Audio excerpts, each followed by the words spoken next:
Alors là, on est en train de regarder le dossier qui contient des documents sur les bâtiments F et F bis qui ont été construits dans la cité Jacqueline Auriol par l'architecte Robert Lafaille. Et du coup, dans ce dossier, on trouve des lettres qu'il a échangées avec le bailleur, avec les commanditaires et avec les entreprises. Et puis des documents graphiques comme ce plan, qui est un plan du rez-de-chaussée du bâtiment F. Du coup, c'est une partie du bâtiment parce que c'est un immeuble qui est très long. Voilà, donc ce dossier, c'est un dossier parmi toutes les archives de Robert Lafaille. C'est un fonds qui représente 500 ou 600 boîtes avec des documents classés. Enfin, je veux dire, des documents rangés dans un certain ordre. Et moi, j'ai mené une recherche aux archives départementales depuis un peu plus d'1 an. J'ai commencé pour la première fois, je suis venue en avril 2021 pour voir quels documents avaient été rangés aux archives sur la cité Jacqueline Auriol. Et au fur et à mesure de mes venues ici, j'ai pris connaissance de ce fonds. J'ai demandé une autorisation pour y accéder, puisqu'on n'est pas en salle de lecture, mais on est vraiment dans une salle d'archives. Et le fonds de Robert Lafaille a été déposé en 1989 après une saisie. Et il n'a jamais été classé. Et du coup, normalement, il n'est pas accessible au public. Donc ce que j'ai proposé aux archives, c'est de venir et de dresser un inventaire de tous les dossiers, en échange de pouvoir accéder en fait, à tous ces documents. Et donc j'ai dressé au fur et à mesure de mes passages ici une liste de tous les documents qui sont rangés dans le fonds Robert Lafaille, donc depuis le numéro 1 jusqu'au 717. Il n'y en a pas 500, il y en a 700 des dossiers. Voilà, du coup, Robert Lafaille, c'est un architecte qui est né au début du XXe siècle, en 1903. Et je ne sais pas à quelle date exactement il a lancé son activité d'architecte, mais en tout cas, les premières études sur le terrain de la cité Jacqueline Auriol ont commencé en 1953. Et il a travaillé sur ce sujet jusqu'en 1965 à peu près. Donc il y a quand même 10-12 ans de travail sur cette cité HLM, avec en parallèle plein d'autres projets, d'autres chantiers, etc. Et puis 10 ans après la fin des travaux dans la cité HLM de Chamiers, Robert Lafaille est mort en 1973. Et donc c'est un peu plus de 10 ans plus tard, comme je disais tout à l'heure, en 1989, que toutes les archives de son agence d'architecture sont saisies par la justice. On ne sait pas exactement comment ça s'est passé, mais tout a été transféré ici. Alors, dans ce dossier, du coup, qui concerne là, les bâtiments F et F bis, on trouve plusieurs sortes de documents. Il y a des échanges entre l'architecte et un de ses confrères avec qui il a construit le bâtiment. Dans d'autres dossiers, il y a aussi des comptes rendus de chantier ou des échanges avec les entreprises et ou avec le commanditaire, donc soit Périgueux Habitat, soit la ville de Périgueux. Voilà, donc là, on a un devis descriptif, par exemple, des travaux, qui décrit la manière dont les bâtiments doivent être construits. Donc il y a le détail de tous les éléments, les matières dans lesquelles il faut qu'ils soient réalisés, et puis des détails de mise en œuvre. Donc là, par exemple, c'est un document qui a été tapé à la machine, et ce que je trouve intéressant dans tous les dossiers que j'ai pu ouvrir, c'est à la fois les couleurs des papiers et à la fois les types d'écriture. Donc il y a certains documents qui sont tapés à la machine, d'autres qui sont plutôt des documents graphiques comme celui-ci, qui sont des dessins qui ont été reproduits avec une tireuse de plans. Je crois que ça s'appelait une Ronéo. Et ils peuvent avoir plusieurs couleurs. Là, on a un fond crème et puis des traits marrons. Mais la plupart des plans que j'ai trouvés ont un fond soit bleu, soit rose, un peu magenta. Et des traits, pareil, soit bleu, soit violet ou rose. Voilà, donc là, c'est un type de document graphique. C'est un plan d'un rez-de-chaussée. Donc c'est des grands documents qui ont été pliés pour rentrer au format A4. Et on trouve aussi des dessins des façades, des dessins des étages des bâtiments, et puis des vues un peu plus lointaines, notamment dans le début de la réflexion du projet, avec des grands plans masses qui montrent l'ensemble du terrain de la cité HLM de Chamiers. Et puis, tout à l'heure, je parlais des documents écrits, qui peuvent être écrits à la machine à écrire.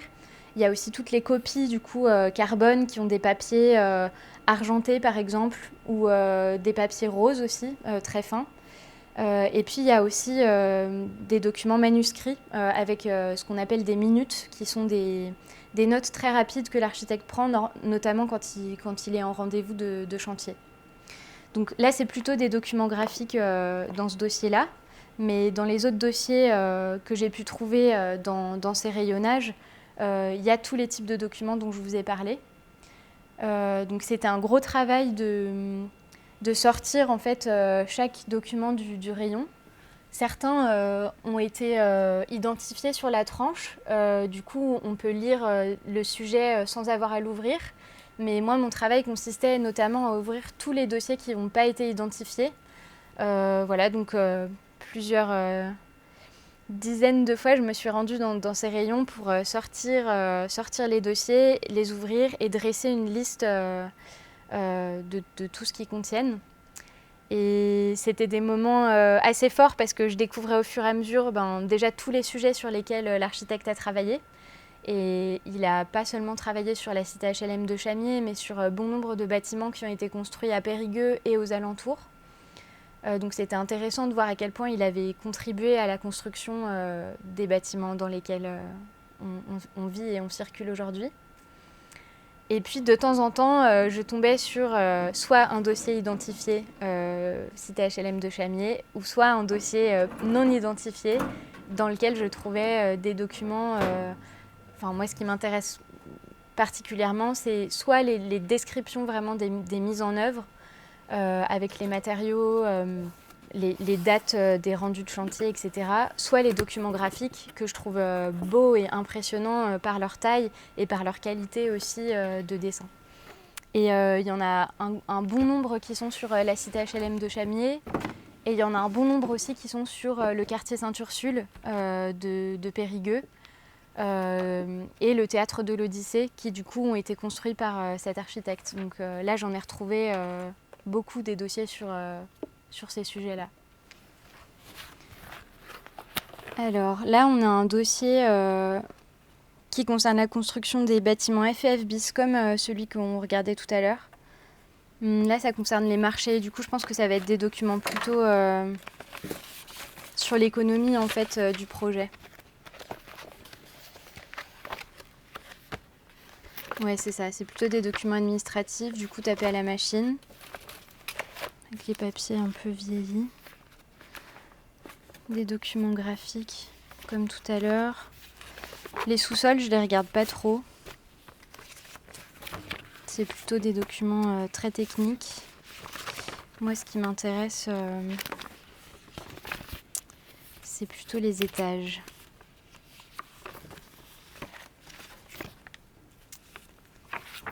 Ouais.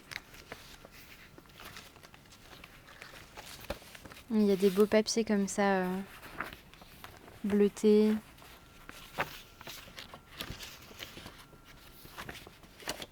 Ah, tout à l'heure je parlais des plans masses. Et du coup là c'est par exemple un plan qui est vraiment vu de loin. Avec Coulounier, Chamiers, la boucle de Lille. Attends, je dis pas de bêtises. Ouais, c'est ça. Et du coup, Chamiers est là. Parfois, sur certains plans, il a coloré l'endroit où était où se trouvait la cité HLM. Là, c'est pas coloré, mais on reconnaît ici la forme du terrain, avec la forme du bâtiment C, là, qui était construit en L, comme ça. Du coup, ça permet de voir aussi à quelle époque a été fait le plan. Par exemple, là, il n'y a que les bâtiments ABC. Il n'y a pas encore ni le bâtiment D, ni le bâtiment E, ni le bâtiment F. Donc, il a été fait, mettons, en 55, avant la construction de certains bâtiments. Voilà, du coup, après, il y a toute la ville de Périgueux qui se développe à l'est. Et ça, c'est un plan d'ensemble. Donc, c'est ce qu'on appelle un plan masse. C'est-à-dire que c'est un plan qui représente l'emprise globale des bâtiments. Donc là, on a tout le terrain de la cité HLM. Et là, tous les bâtiments sont dessinés. Du A, B, C, D, E, E bis terre, au F et au F bis, du coup, qui ont été les 2 derniers à être construits. Donc ça a fait comme une boucle comme ça, avec la cité de relogement aussi qui a été construite par là. Et du coup, c'est des documents que je trouve intéressants graphiquement. On n'a plus du tout ces rendus-là quand on dessine à l'ordinateur et qu'on imprime aujourd'hui. Là, on voit les traces des encres qui ont un peu bavé ou qui ont un peu taché le fond du papier. Du coup, ça donne des marbrures ou des qualités de traits qui sont vraiment riches, je trouve. Ce qui est intéressant sur les plans, c'est qu'il a parfois représenté des choses qui n'existent pas ou qui n'ont jamais existé, mais bon, on sent qu'il y a une certaine liberté dans le dessin, notamment des espaces verts et de tous les aménagements extérieurs, quoi. Et je me souviens d'un plan notamment, je me souviens plus dans quel dossier il était rangé, mais je pourrais le retrouver, qui était hyper attendrissant parce que aujourd'hui, au cœur de la cité HLM, c'est un grand espace vert avec un terrain de foot et tout.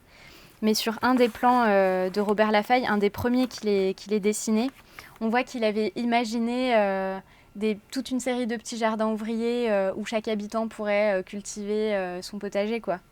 Et du coup, je trouvais ça émouvant de voir ça parce que je sentais un peu l'architecte qui a tous ses rêves et qui espère que ça va ressembler à ce qu'il imagine. Et puis après, on sent dans les dessins successifs que il faut aller à l'essentiel et on oublie un peu les jardins ouvriers qui auraient pu se trouver au milieu, quoi. Voilà, y a vraiment plein de types de documents graphiques différents. Là, c'en est un qu'on n'a pas encore vu, mais c'est une coupe du bâtiment F. Donc au lieu de voir les choses en plan, on les voit sur le côté et voilà, la coupe porte bien son nom, c'est comme si on avait coupé dans le bâtiment. Donc là en l'occurrence c'est une coupe sur la cage d'escalier qui montre du coup les différentes hauteurs à respecter lors de la construction. Voilà. Et puis les entrées, les paliers et les arrivées sur les logements. Et les écritures, je les trouve assez belles aussi. Enfin voilà, c'est des typographies qui ont été faites à la main. Donc c'est pareil, c'est pas du tout les mêmes rendus que sur les plans qui sont tirés à l'ordinateur aujourd'hui. On voit tuiles romanes pentes, isolation qui est détaillée, laine de roche.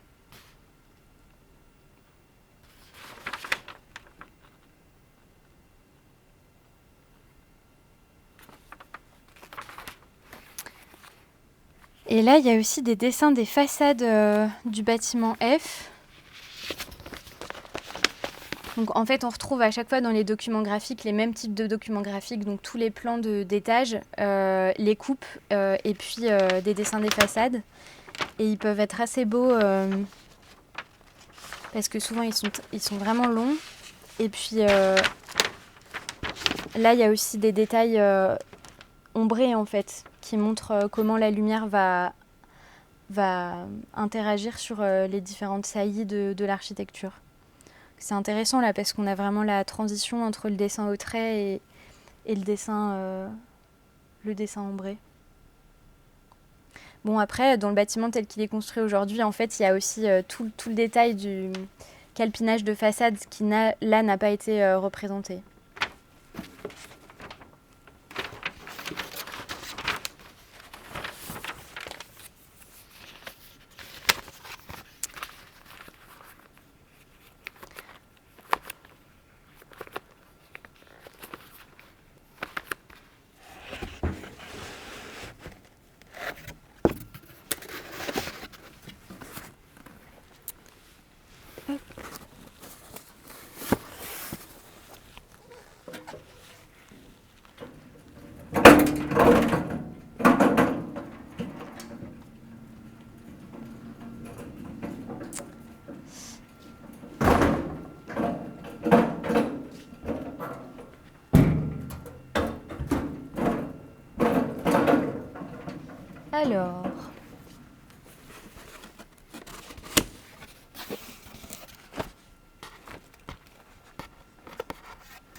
Alors, celui-là.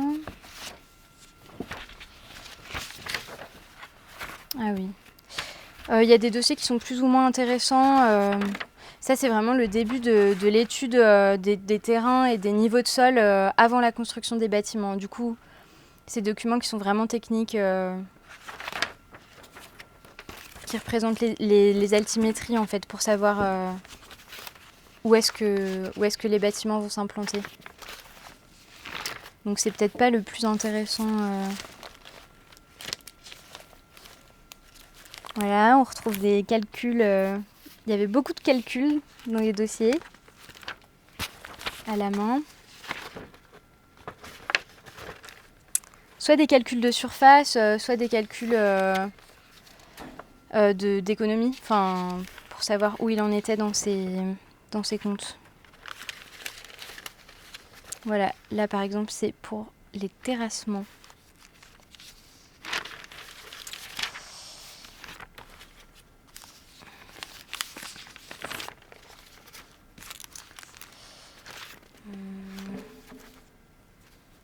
J'aimais bien trouver des documents manuscrits parce qu'on sent plus comment il réfléchit. J'aimerais bien trouver des minutes, les papiers sur lesquels il notait les comptes rendus de chantier. Je ne sais pas si on va en trouver là.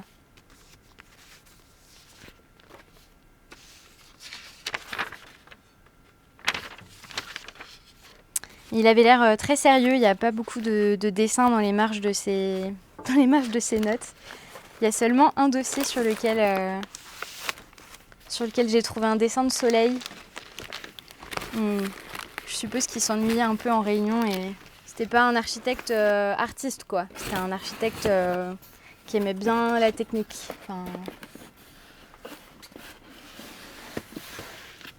les dessins ils vont à l'essentiel quoi. Alors après, il y en a un à 272.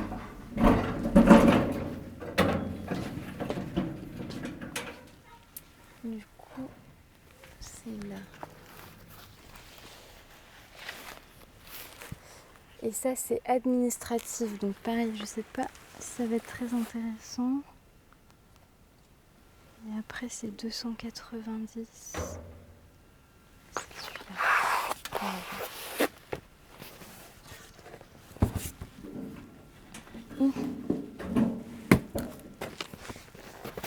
Et celui-là.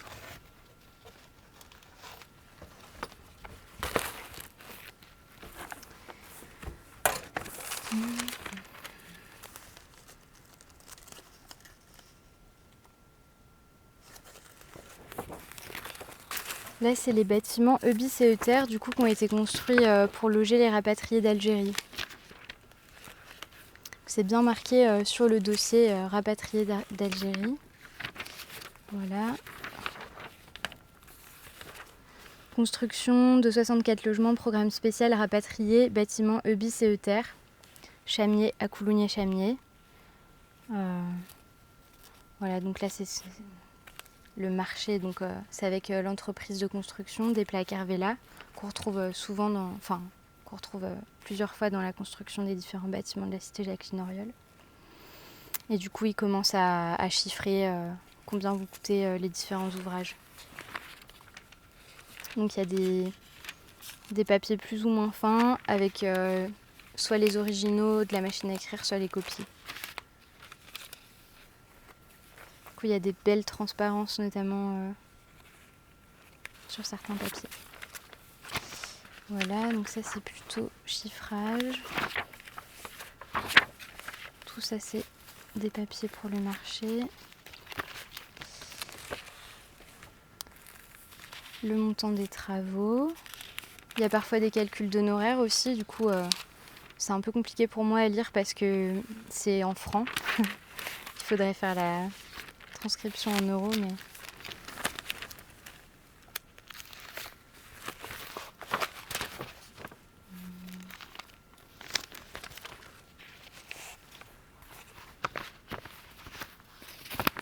Et là on retrouve des documents graphiques, sous-sol, étage courant.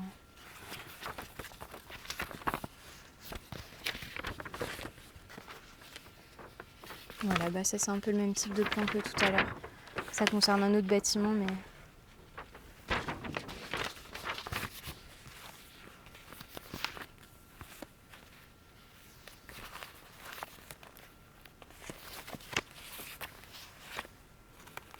Il y a des petites lettres écrites à la main. Je pense que c'est, du coup, si on lit l'en-tête, c'est quelqu'un qui travaillait à l'Office public d'habitation à l'Œil modéré, donc aux HLM de Périgueux. Afin d'obtenir le solde de l'emprunt qui lui a été consenti pour la construction à Chamier de 64 logements pour les rapatriés, l'Office a besoin d'un état d'avancement des travaux. Je vous adresse ci-joint les imprimés nécessaires. J'aurais commencé en y portant des indications qui sont propres à l'Office, blablabla. Ah, et ça, c'est un de mes papiers préférés, mais là, il n'est pas trop argenté. Il y en a certains qui sont vraiment très argentés. Celui-là, il est...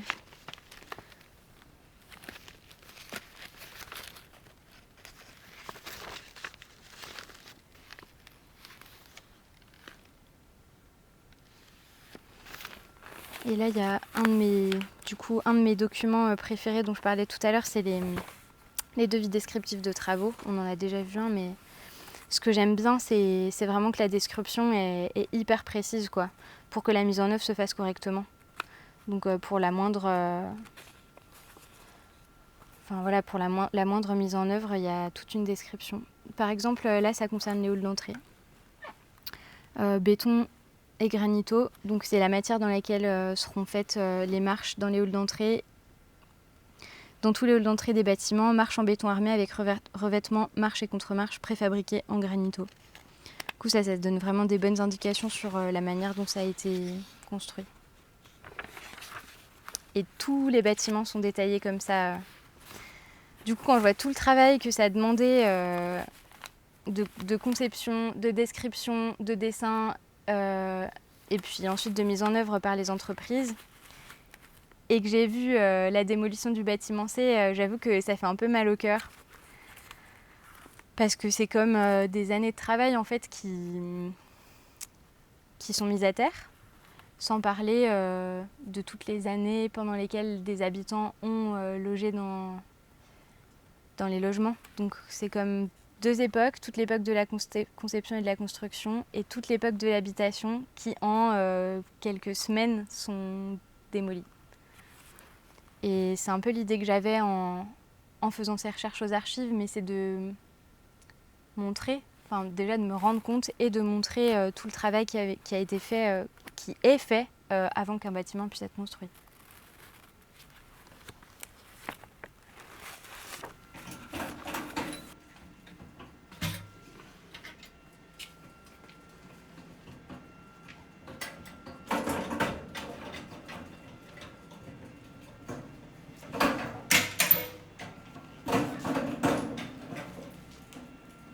Moi, ce que je sens en ayant consulté un peu l'ensemble du fond, c'est que j'ai l'impression que c'est vraiment un architecte 100% inscrit dans son époque, enfin des années 50 aux années 70, quoi.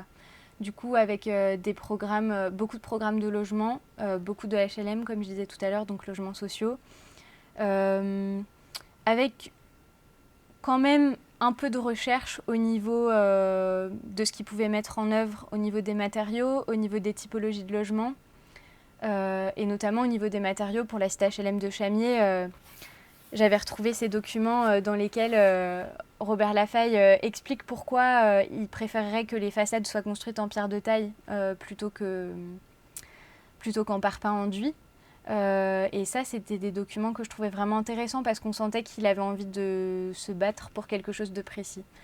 Mais c'est pas quelque chose que j'ai souvent retrouvé. Enfin, j'avais la sensation qu'au fur et à mesure de son activité, comme il s'essouffle ou comme il sent que c'est plus si important, et je trouve qu'on le sent à la fois dans ses documents d'archives et à la fois dans la cité HLM même, puisqu'on voit une grosse différence de qualité de construction entre les premiers bâtiments qui ont été construits dans les années 60 et les derniers qui ont été construits en 1965. C'est pas du tout la même qualité, ni dans les matériaux, ni dans leur mise en œuvre, quoi.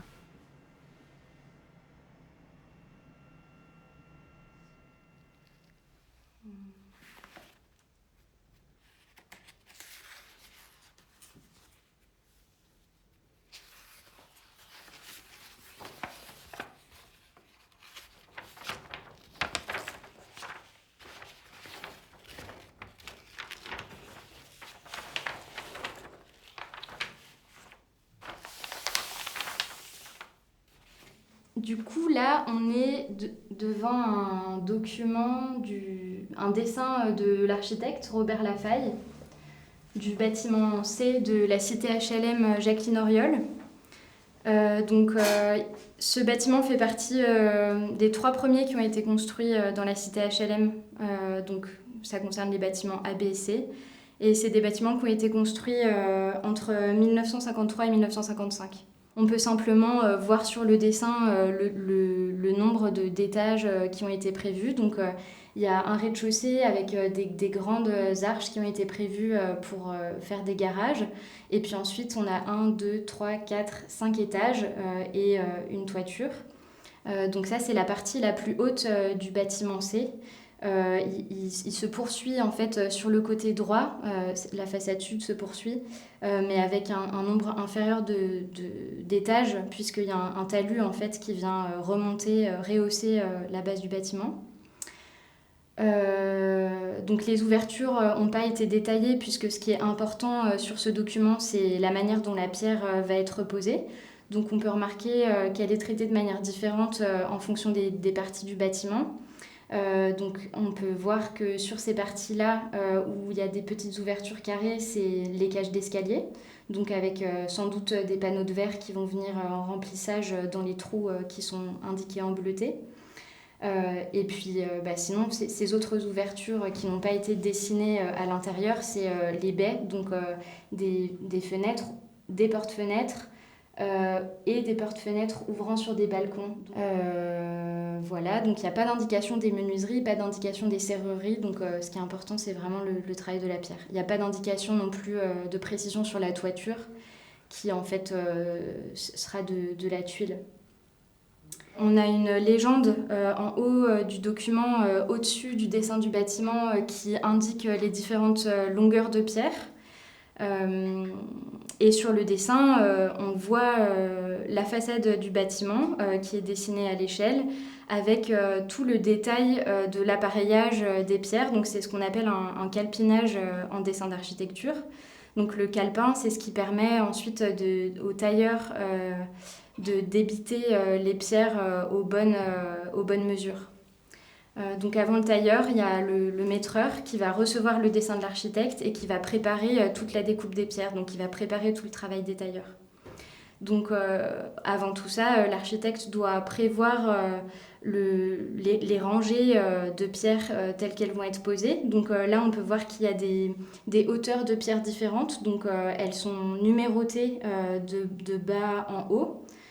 Donc là, par exemple, ça va du rang 1 au rang 39, avec ensuite 3 rangs qui sont numérotés différemment pour le dessous de la toiture. Et il y a un soubassement qui est traité différemment. Et puis toutes les pierres qui constituent la partie principale de la façade, c'est des pierres calcaires tendres qui viennent de la carrière de Saint-Vivien de Paussac, en Dordogne aussi.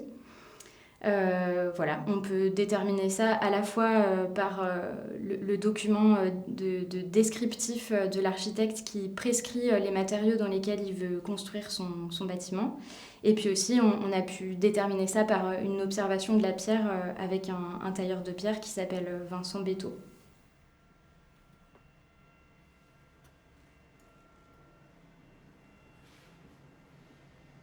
Bon, moi je suis architecte d'intérieur de formation et dessinatrice, mais j'ai pas autant de connaissances qu'un artisan par exemple pour lire la déconstruction d'un bâtiment par exemple. Et du coup je trouvais ça intéressant de discuter avec un tailleur de pierre pour lire tous les matériaux et puis la manière dont les pierres avaient été assemblées, etc. Et du coup j'avais demandé à Benoît s'il connaissait quelqu'un, il m'avait filé ton contact. Oui, ben, c'était une bonne occasion parce qu'on avait pu voir sur place un petit peu toutes les, euh, toutes les traces du bâtiment et notamment les pierres qui sont dessus, qui ont été utilisées pour la construction. Mmh.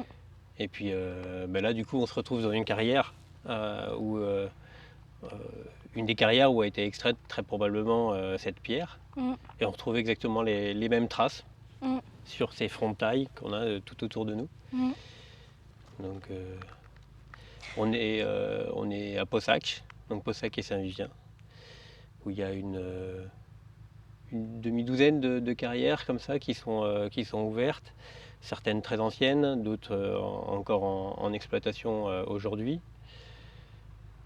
On est à une demi-heure de Périgueux à peu près. Ouais, c'est ça, une demi-heure au nord-ouest à peu près. Et moi, j'avais pu lire en fait dans les documents d'archives de l'architecte, du coup, Robert Lafaille, la prescription qu'il avait faite pour les matériaux. Et en l'occurrence, il avait vraiment précisé qu'il prescrivait une pierre de la carrière de Saint-Vivien-Possac. Et toi, tu m'avais confirmé ça, du coup, quand on marchait sur le tas de gravats. Ouais. Tu avais vraiment réussi à déterminer les endroits d'où venaient les pierres. Donc, il y avait la pierre fine de Possac, c'est comme ça qu'elle s'appelle? Ouais, ouais, tout à fait. Et tu avais aussi vu pour tous les sous-bassements en moellon éclaté, celle-là, tu disais qu'elle venait peut-être plutôt de l'Iméra.